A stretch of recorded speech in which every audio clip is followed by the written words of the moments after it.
다 같이 일어나셔서 하나님의 말씀 한 목소리로 읽겠습니다. 이사야서 1장 1절 말씀입니다. 구약성경 966페이지입니다. 이사야서 1장 1절 말씀을 다 같이 읽겠습니다.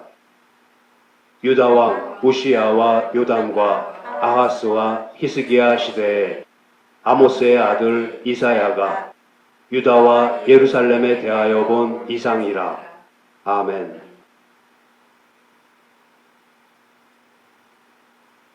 누군가가 여러분께 당신은 그리스도인입니까? 하고 물으면 무엇이라고 대답하시겠습니까? 대부분은 서슴없이 그렇습니다 하고 대답하실 것입니다. 그렇다면 이어서 그리스도인은 누구입니까? 그리스도인은 무엇을 믿습니까? 그리고 그리스도인은 이 땅에서 어떻게 살아야 합니까? 하는 질문에는 어떻게 대답을 하시겠습니까? 그리스도인은 곧 하나님의 백성입니다. 참다운 하나님의 백성이라면 이와 같은 근본적인 문제에 대해서 잘 정리가 되어 있어야 할 뿐만 아니라 분명하게 답을 할 수 있어야 할 것입니다.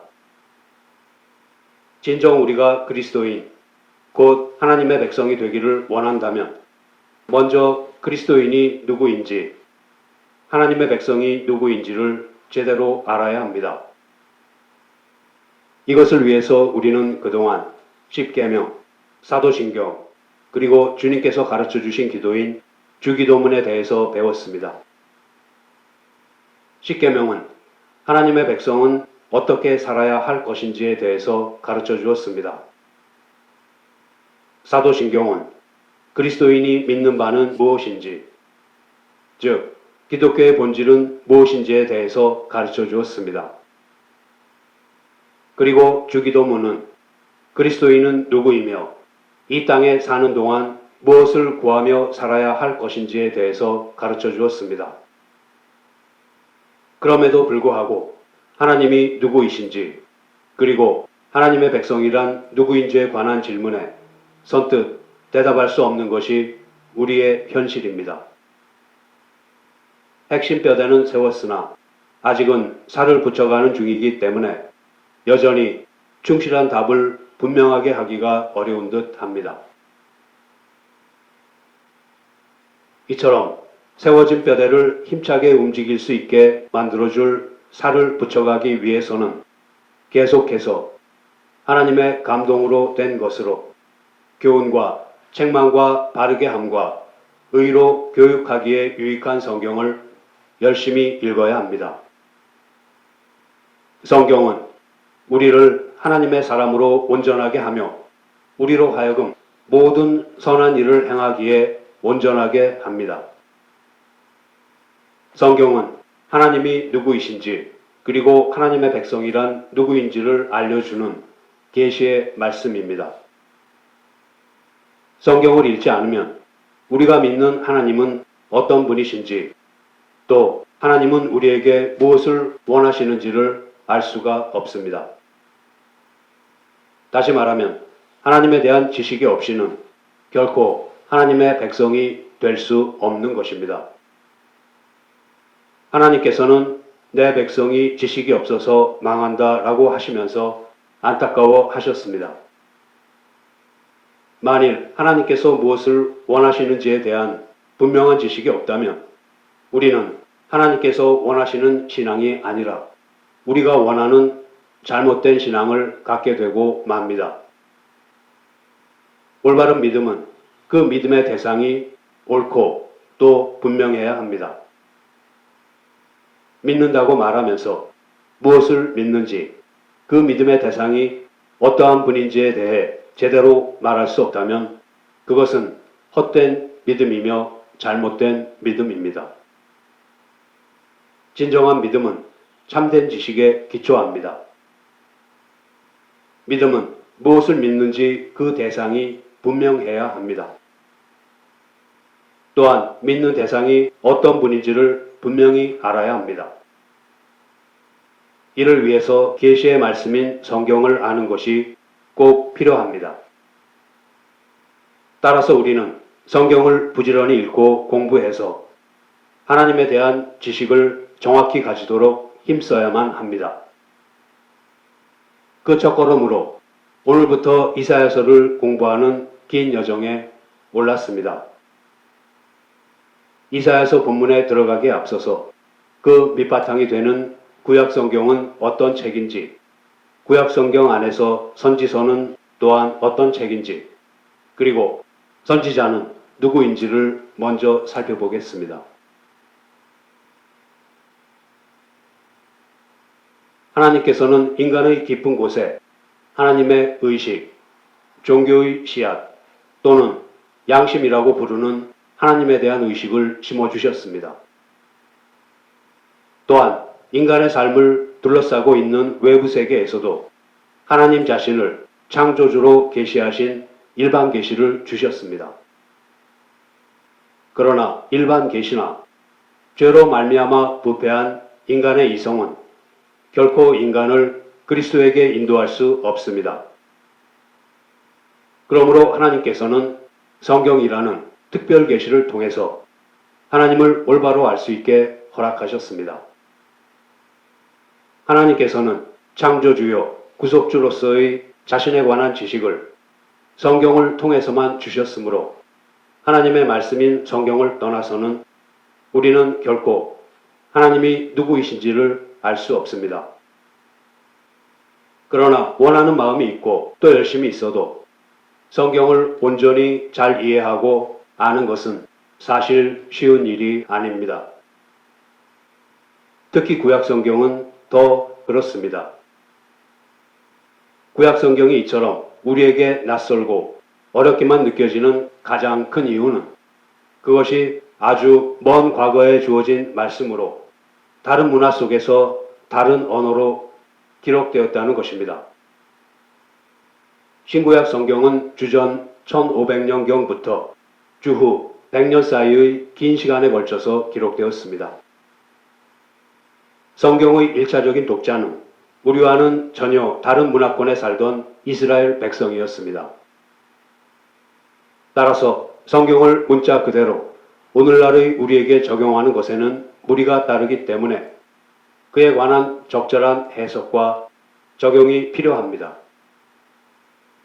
그런데 그 해석과 적용이 쉽지가 않습니다.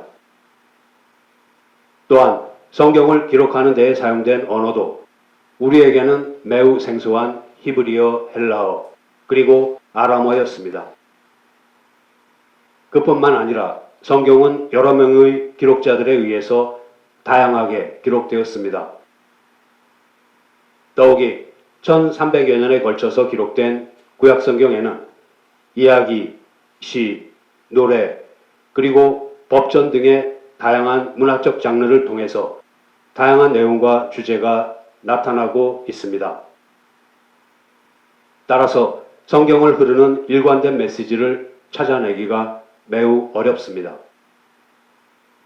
그렇지만 우리가 분명히 기억해야 할 것은 구약 성경은 이스라엘의 종교를 연구하는 종교 문서이거나 역사나 철학 또는 과학을 연구하는 문서가 아니라는 것입니다.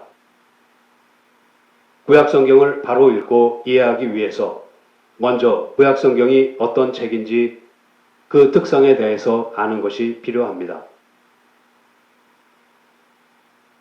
성경의 특성과 기록 목적을 잘 이해하려면 누가, 언제, 어디서, 무엇을, 어떻게, 왜라는 육하 원칙에 의해서 살펴보는 것이 중요합니다. 성경은 하나님께서 인간에게 주신 말씀입니다. 성경은 성령의 영감으로 기록된 것으로서 오류가 전혀 없으며 유기적 그리고 축자적으로 영감되었습니다.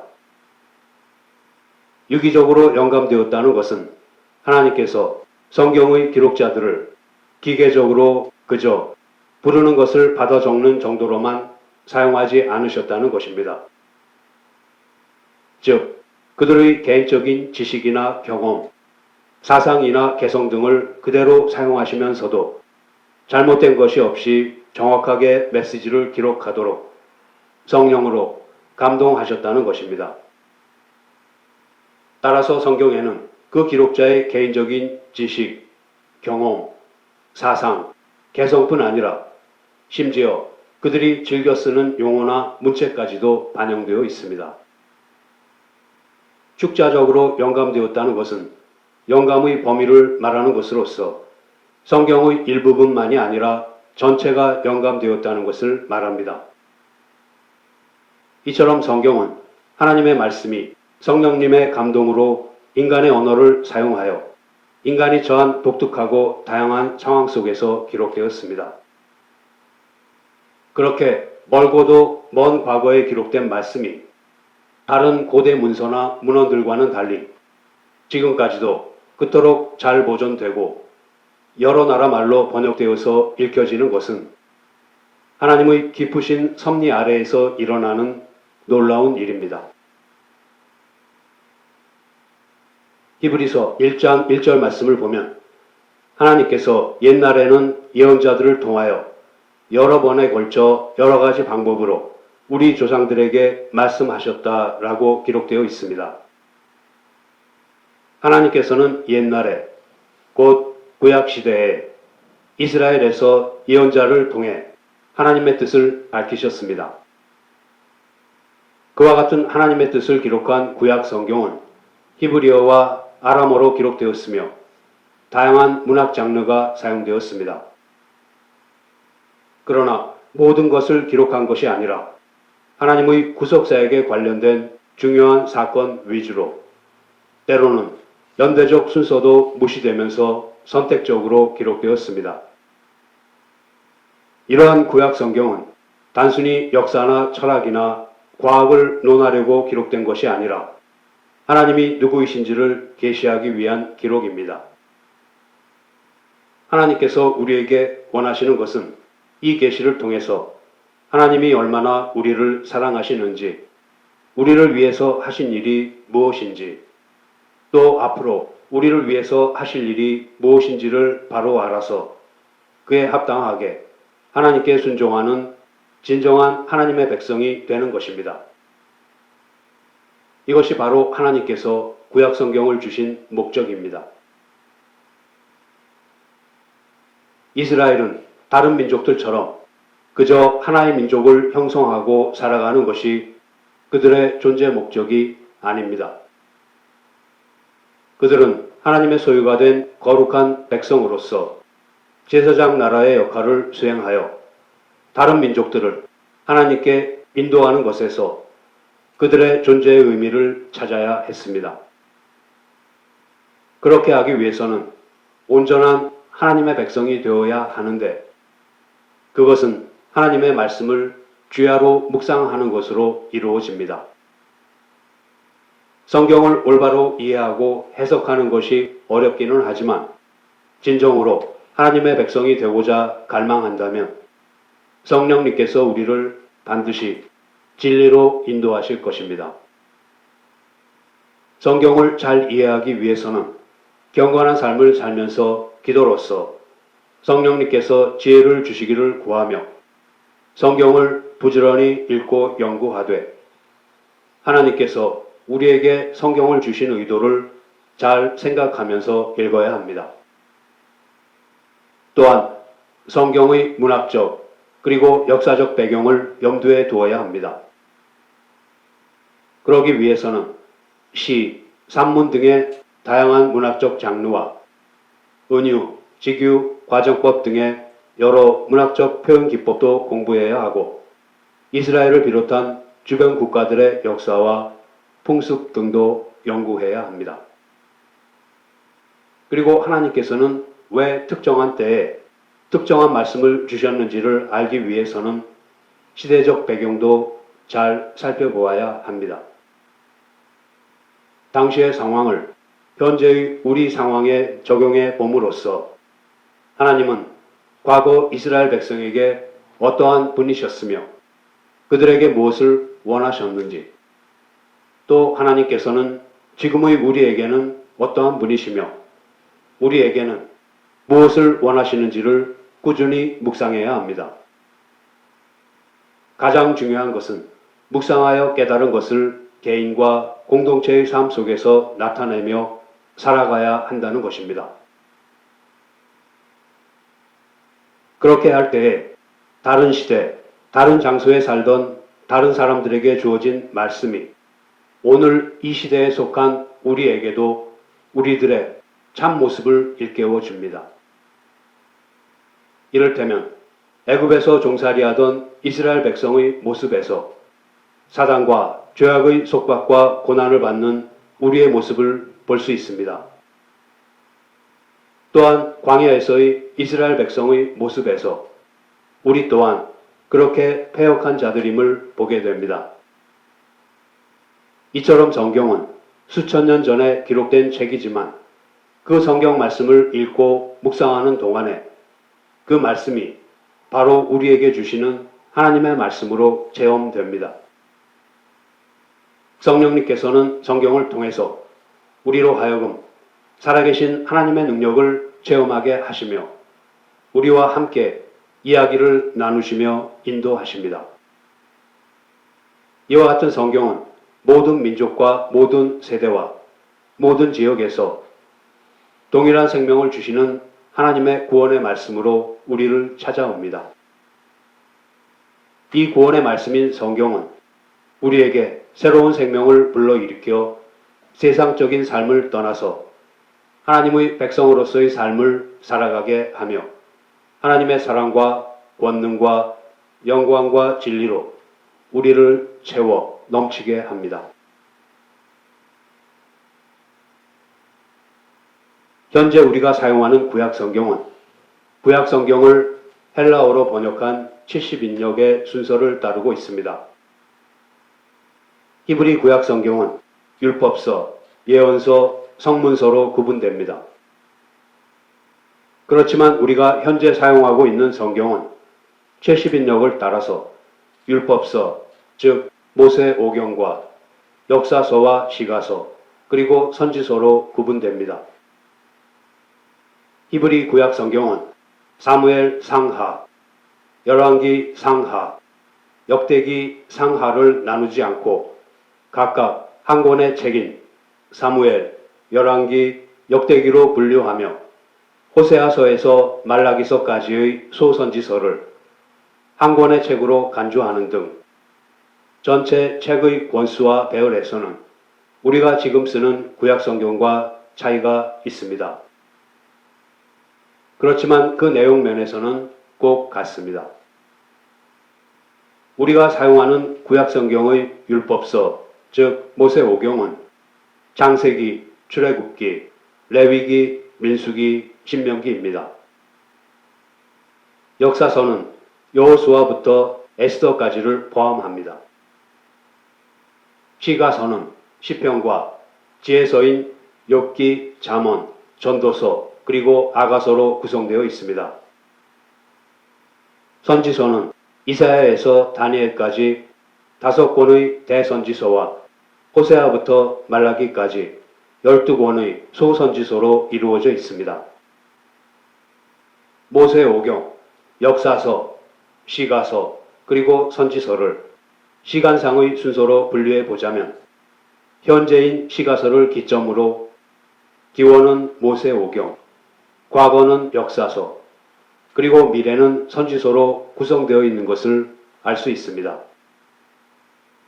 기초이자 출발점인 모세오경에서 이어지는 역사서에는 과거에 일어난 일들에 대한 감사와 감격이 담겨 있어서 시가서에서 이루어지고 있는 찬양과 인내의 바른 삶을 온전하게 하는 데에 밑거름이 되고 있습니다.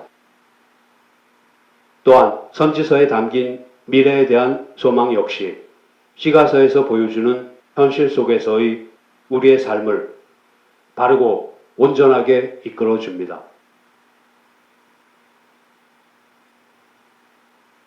우리가 공부할 이사야서는 대선지서의 첫 번째 책입니다. 참고로 대선지서와 소선지서의 분류 기준은 단지 그 책들의 분량에 달려 있습니다. 비교적 분량이 많은 5권의 책들이 대선지서로 비교적 분량이 적은 12권의 책들이 소선지서로 분류되었습니다. 모두 17권의 선지서들은 참된 하나님의 백성과 나라를 유지하고 보존하기 위해서 기록된 책들입니다.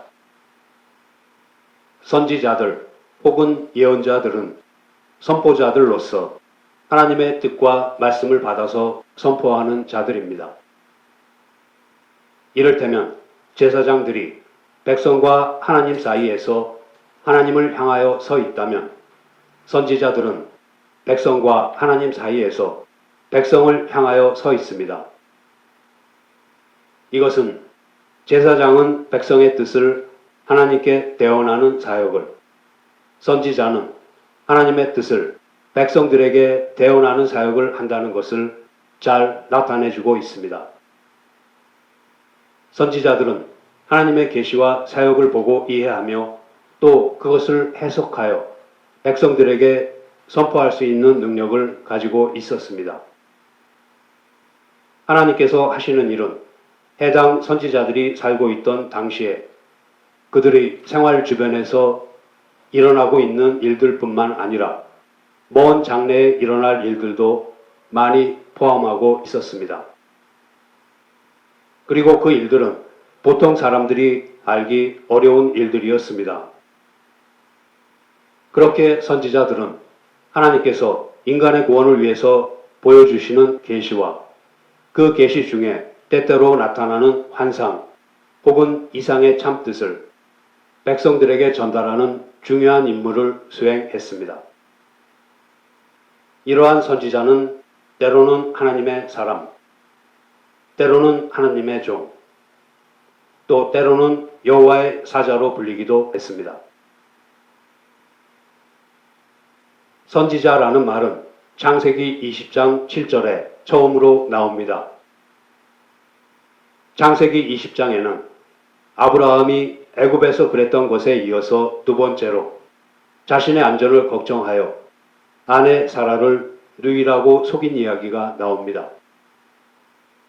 그랄 왕 아비멜렉이 사라를 아브라함의 누이로 알고 취하자 하나님께서 아비멜렉으로 하여금 사라를 가까이 하지 못하게 하신 후 그의 꿈에 나타나셔서 이제 그 사람의 아내를 돌려보내라.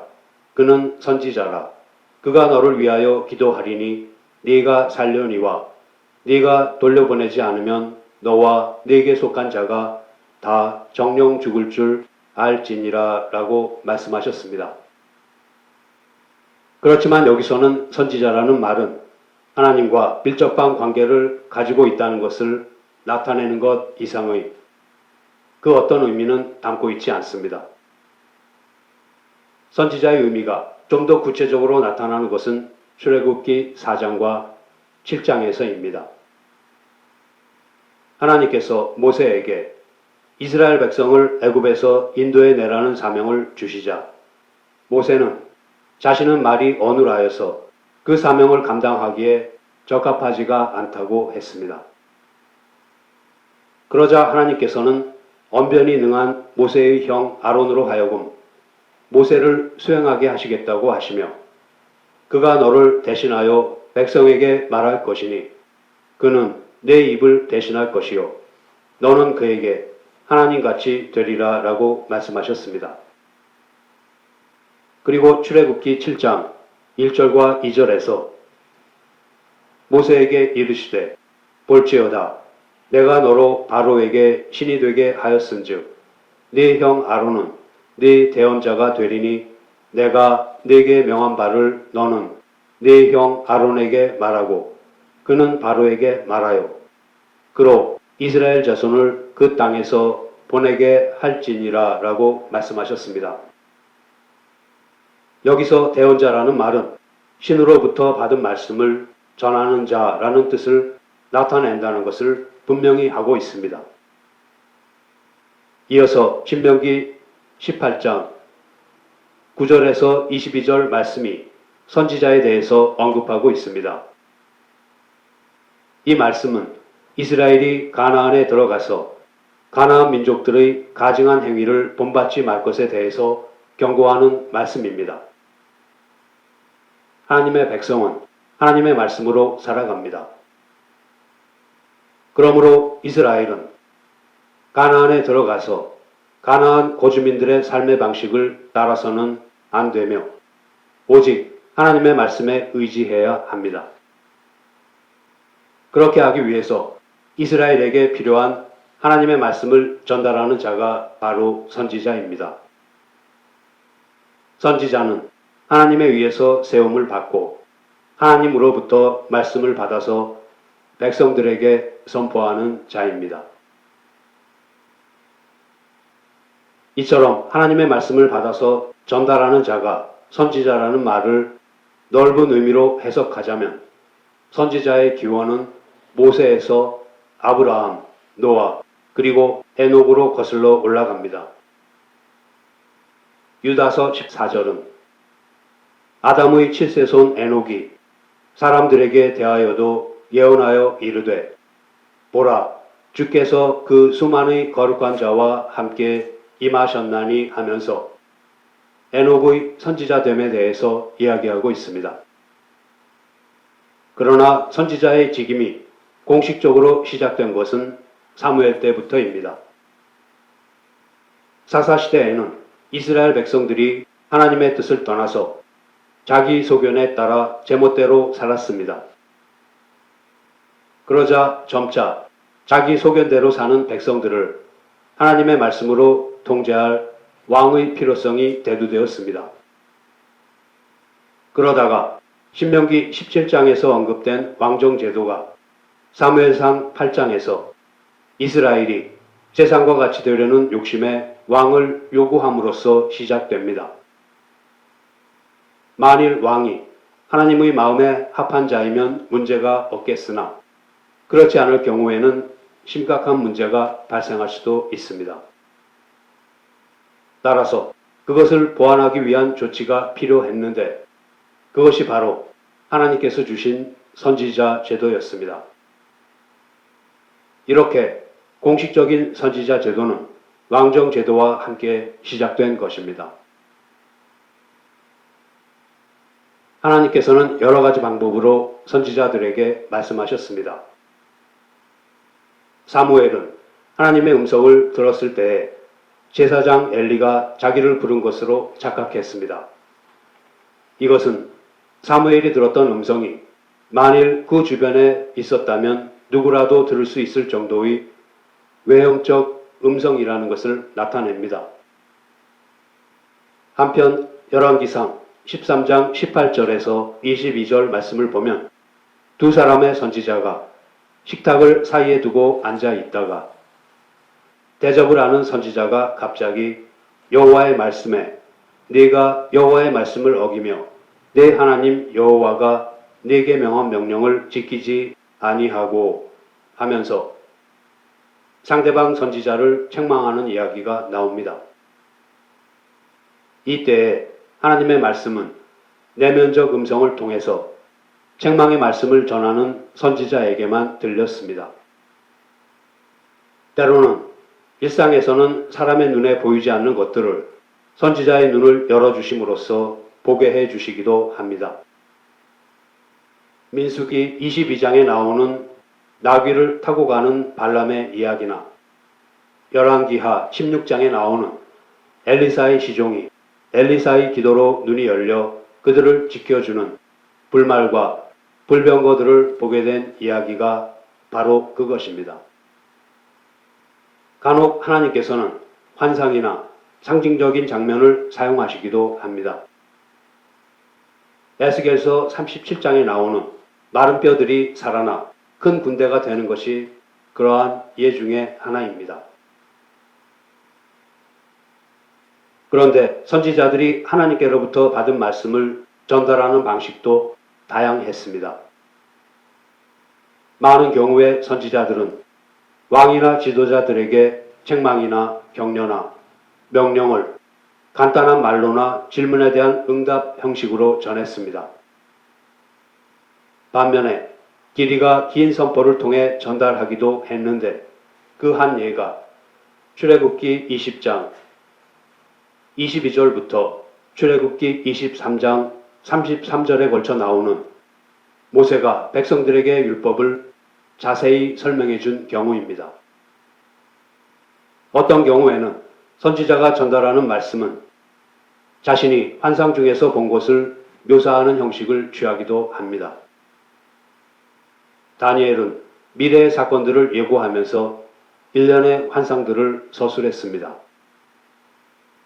에스겔은 자기가 어떻게 환상 중에서 예루살렘으로 옮겨져서 그곳에서 많은 증언을 한 후 다시 갈대아로 옮겨졌는가에 대해서 이야기했습니다. 또한 예레미야와 에스겔 등의 선지자들은 백성들이 듣기 싫어하는 말씀을 전달하기 위해서 상징적 행동을 사용하고는 했습니다.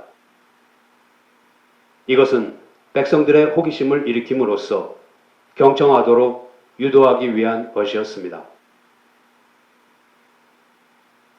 선지자들이 선포한 말씀의 반 이상이 범죄에 대한 책망과 회개의 촉구에 관한 것입니다. 죄악의 규탄과 회개의 촉구는 선지자가 다른 어떤 활동보다 더 힘과 노력을 기울였던 내용입니다. 하나님께서는 당시의 이스라엘 백성들뿐만 아니라 이후에 하나님의 백성들이 죄악에 대한 경고를 마음에 새기고 생활 속에 적용시키는 것을 원하셨기 때문에 그와 같은 책망의 말씀들을 기록하고 보존하도록 하셨습니다. 그러나 그와 같은 책망은 책망에서 그치지 않고 격려의 말씀이 그 뒤를 이어서 주어졌습니다. 하나님께서는 범죄에 대한 형벌을 선포하시면서도 책망을 받고 돌이켜서 하나님께 나아오는 남은 자들의 회복에 대한 선포 또한 잊지 않으셨습니다.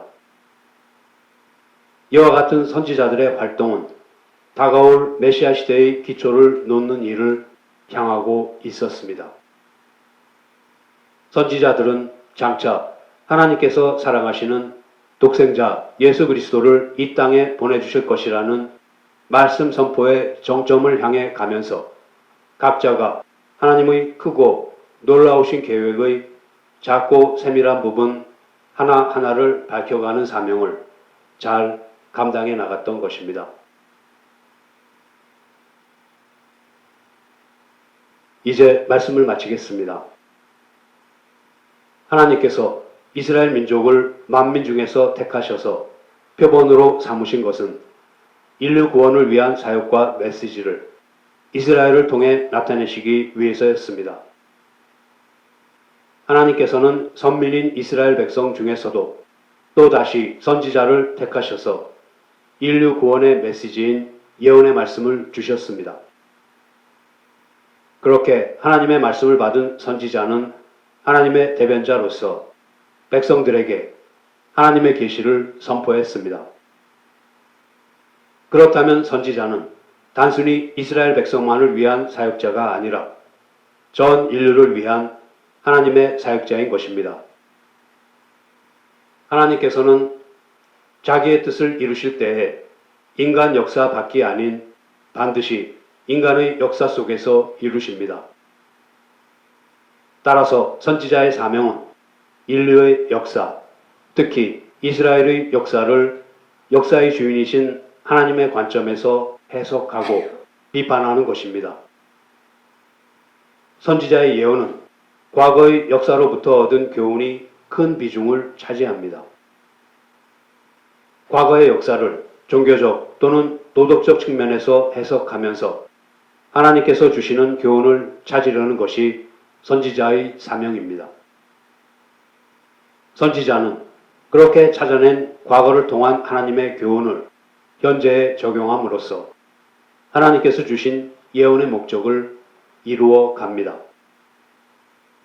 또한 아직 이루어지지 않은 사실을 앞서서 말하는 예언은 현재의 삶에 큰 빛이 되며 생활의 좌표가 됩니다. 그러므로 과거를 말하는 역사의 증언이나 미래의 사실을 선포하는 예언은 그 교훈들이 현재의 문제를 해결하는 데에서 그 의의를 갖게 되는 것입니다. 이처럼 악한 배교와 쾌락과 물질 만능의 어지러운 시대에 종교적 순결과 정의와 질서를 부르짖는 가운데 인간의 현실을 냉정하게 분석하고 비판하여서 현재의 삶을 온전하게 하는 것이 선지자의 직책입니다. 성도 여러분, 선지서를 통해서 우리의 완악함에 대해 책망하시는 하나님의 말씀을 마음에 새기고 회개함으로써 회복하게 하시는 하나님의 은혜를 입어 감사하고 기뻐하는 저와 여러분이 되기를 소원합니다. 기도하시겠습니다. 하나님 아버지, 저희들이 하나님의 백성이라고 또 그리스도인이라고 하면서도 믿는 바가 무엇인지, 하나님은 누구이신지에 대해서 자신 있게 말하지 못하는 것을 용서해 주시옵소서. 미련하고 지혜가 없으면 열심이라도 있어야 하는데 주님께서 주신 말씀인 성경을 가까이 하여 부지런히 읽고 있지 못함을 고백합니다. 이러한 저희들을 불쌍히 여기셔서 주야로 여호와의 말씀을 묵상하는 자는 복이 있다 하신 말씀을 마음 깊이 간직하고 실천하게 해주시고 지식이 없어 망하는 백성이 되지 않게 하여 주시옵소서. 특히 선지서를 통해서 저희들의 완악한 모습을 밝히 드러내실 때에 주저없이 회개하고 돌이켜 주님께 나아갈 수 있기를 간절히 원합니다. 그리하여 자비와 긍휼에 풍성하시고 사랑이 많으신 주님께서 저희들의 죄를 사하여 주시고 또 회복시켜 주시는 은혜에 힘입어 인내하며 온전한 삶을 살아가기에 힘쓰는 저희들이 되게 하여 주시옵소서. 우리 주 예수 그리스도의 이름으로 기도드립니다. 아멘.